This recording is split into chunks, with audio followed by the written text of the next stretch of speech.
Hey brothers and sisters, today I want to discuss Revelation chapter 14 and the 144,000 Jewish evangelists. The text reads, "Then I looked, and behold, a lamb standing on Mount Zion, and with him 144,000, having his Father's name written on their foreheads. And I heard a voice from heaven, like the voice of many waters, and like the voice of a loud thunder. And I heard the sound of harpists playing their harps. They sang as it were a new song before the throne, before the four living creatures and the elders. And no one could learn that song except the 144,000 who were redeemed from the earth. These are the ones who were not defiled with women, for they are virgins. They are the ones who follow the Lamb wherever he goes. These were redeemed from among men, being firstfruits to God and to the Lamb. And in their mouth was found no deceit, for they are without fault before the throne of God." And we find that in Revelation 14, 1-6. In the previous chapter, the future looked very bleak for the saints. The beast arose from the sea, empowered by the dragon, and was given authority over the saints. The false prophet aided the beast in his ascendancy and worldwide worship. An image of the beast was made which required worship of the image and of the beast at the cost of one's life. Revelation 13:15. Here, the focus moves back from the earth under the control of the beast to the heavenly realm, where the justice and sovereignty of God are once again emphasized. All is not as it appears on the earth below, for the ultimate judge is on his throne, redeeming men from the midst of the tribulation. Now John is shown the firstfruits of the redeemed of Israel, an indication of many more Jews yet to come. He is also shown a threefold angelic witness. Number one, the final global presentation of the gospel to all men, representing their last opportunity to accept salvation before taking the mark of the beast. Number two, the declaration of the certain and imminent destruction of Babylon. And number three, the divine warning concerning the gravity of worshiping the beast and taking his mark. John is also shown the incredibly difficult conditions under which the saints of the end must prevail in the final harvest at the end of the age, the subject of so much of Jesus' teaching. Let's take a look at Mount Zion. Since there is both an earthly and heavenly Zion, which is in view here in the context?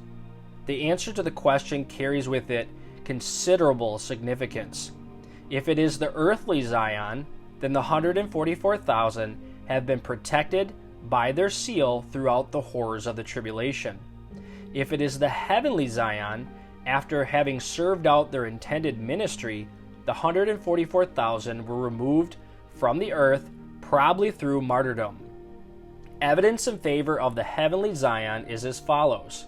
Number one, if the 144,000 are the ones singing the new song, they are said to be before the four living creatures and the elders. In every other mention of the living creatures and the elders within the book of Revelation, they are in heaven. Number two, it appears that the scene takes place before the throne of God. The natural conclusion is that this is the throne of the Father in heaven. Number three, the Lamb is standing as it was previously seen in heaven in the midst of the throne in Revelation 5. But in the millennium, the Lamb would more likely be seated on his throne, the throne of David. Number four, the 144,000 are said to be redeemed from the earth. They were redeemed from among men. The implication is that they are no longer on the earth among men. Now, the problem with taking this as a heavenly scene, the heavenly Mount Zion, is how to explain the failure of the sealing of the 144,000 for protection, which has now apparently resulted in their death. Nowhere is it said that the seal which these receive is to protect them against death throughout the tribulation and from all causes. Scripture only tells us they are to be protected from the direct effects of God's judgment poured on the earth. That is why the four winds of the earth are held back until they are sealed, Revelation 7. Judgments upon the earth, the sea, and the trees may not proceed until they are protected. They are said to be protected from the demonic locust judgment in Revelation 9. All of these dangers come directly from God and represent his wrath upon the earth dwellers.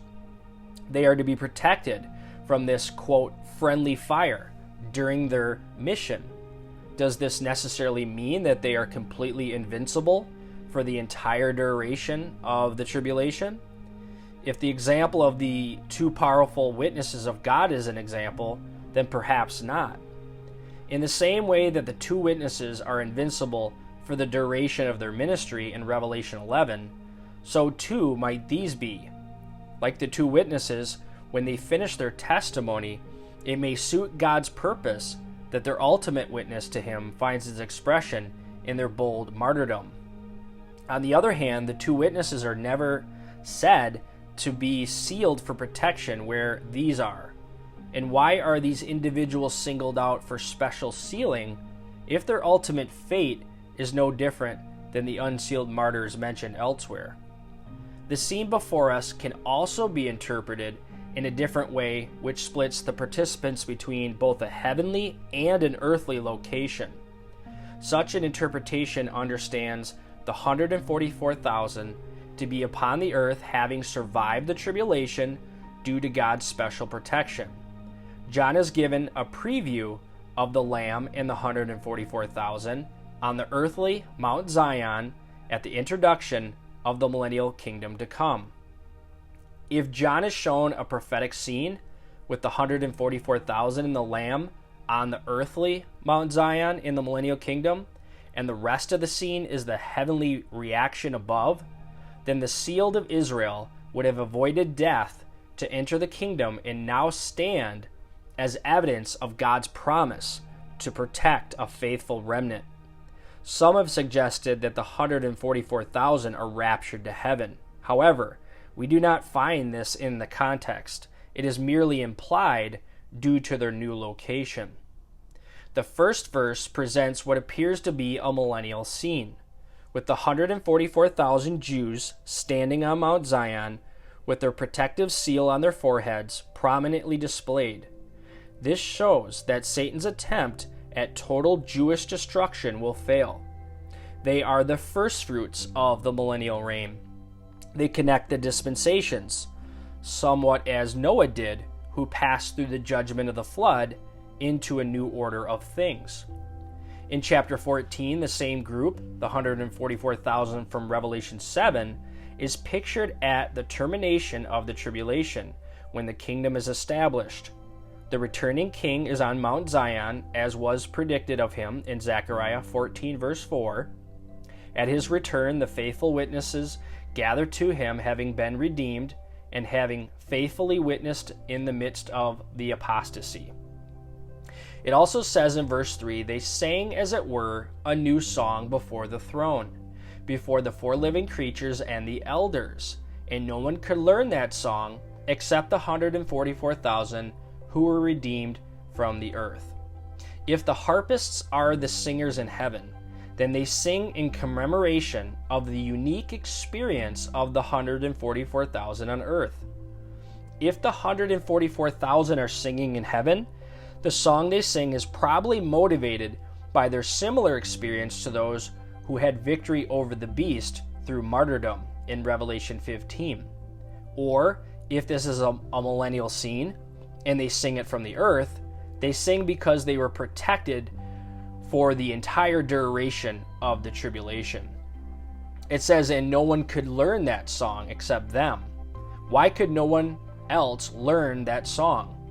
Well, I suggest that the song is highly personal to the experiences of the 144,000 Jewish evangelists from the time of the tribulation. In the same way that the 24 elders could sing the song of redemption, quote, for you were slain and have redeemed us to God by your blood, out of every tribe and tongue and people and nation, and have made us priests to our God, and we shall reign on the earth. Only these men could sing about the keeping power of God that they had experienced. Only those who had gone through that tribulation could understand the song which celebrated it. It also says that they were redeemed from the earth. So prior to Jeremiah's presentation of the new covenant to Israel in Jeremiah 31, he relates a time when God promises to save the remnant of Israel and gather them to Mount Zion. He refers to his gathered flock as the redeemed of Jacob, those who were ransomed. Their return will be accompanied by rejoicing and singing. Isaiah also indicates the power of redemption as fuel for praise. Quote, "And the ransomed of the Lord shall return, and come to Zion with singing. With everlasting joy on their heads, they shall obtain joy and gladness, and sorrow and sighing shall flee away." Isaiah 35, verse 10. Now, in conclusion, after the church age and the fullness of the Gentiles has come in, Romans 11, verse 25, these represent the first fruits of the spiritual awakening of Israel in preparation for the millennial kingdom to follow. The 144,000 would be the first fruits from the perspective of their unique preservation through the tribulation, enabling them to contribute to the initial Jewish population which enters the millennial kingdom in their natural bodies and populates the kingdom, according to Isaiah 65, verse 20. These sealed Jews in Revelation 7 are those who come to faith in Jesus as Messiah during the tribulation period. They are further described as the firstfruits unto God and to the Lamb, Revelation 14, indicating they compose the first stage of a final harvest of Jewish souls to be gathered later at the Lord's coming in glory. These comprise the remnant of Jews who keep the commandments of God and have the testimony of Jesus Christ, Revelation 12. Now, to say that the 144,000 will be raptured to heaven is to speculate how they got there. Assuming it's a heavenly Zion and not an earthly millennial Zion. It is possible they are martyred or they survive the entire 7-year period of the tribulation. Maranatha.